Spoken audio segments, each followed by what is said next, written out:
Kenya Aviation Workers Union officials have been remanded until Friday for ignoring a court injunction that suspended their strike.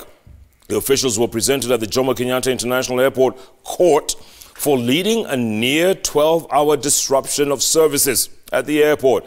And as Faizal Ahmed reports, thousands of passengers were stranded, tens of flights grounded, as government resorted to using the Kenya Air Force to have the operations at Africa's fourth busiest airport resume. 3:30 a.m.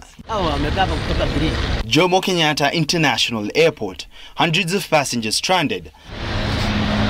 The fate of their flights out of the airport unknown. It is the early hours of the aviation workers' strike. Airport staff watching the ongoings from across the road. It's unfortunate. We understand that many passengers, many customers are, facing a lot of inconvenience. But our appeal to the government is this: we are available to engage in good faith and find a solution to this. The fire engines were withdrawn from the runway and security, check-in and baggage handling staff stopped working at the strike of midnight. The expiry of the 7-day notice the union issued on the 28th of February. The passengers on the other side already feeling the heat of the strike with no communication from the airlines or the airport's authority. I probably spent 2 months planning this trip, and so it looks like I can't go. I've put on hold so many things so that I can do this conference. It's all for nothing. The situation remained the same until daybreak. Shortly after 7 a.m., a contingent of police officers arrived and soon descended on the striking staff.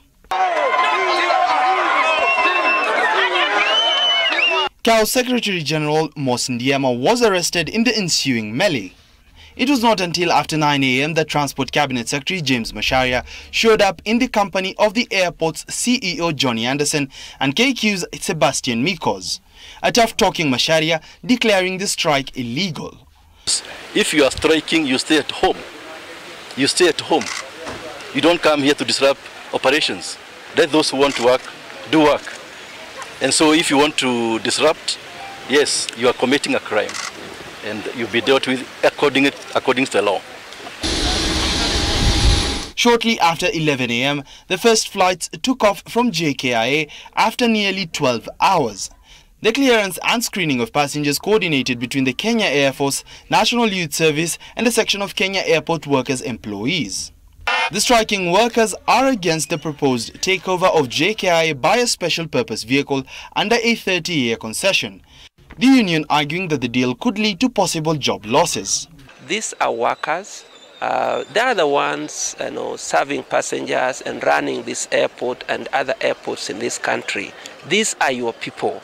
They want your audience. We know very well that KAWU, now the larger percentage of the shares is owned by KLM.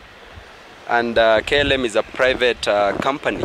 So they are not allowed, as per the rules of KAA. A private company is not allowed to take control of the operations of KAA.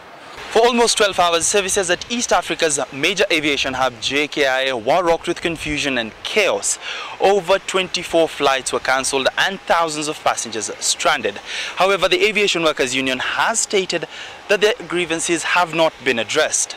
Faizal Ahmed, Citizen TV.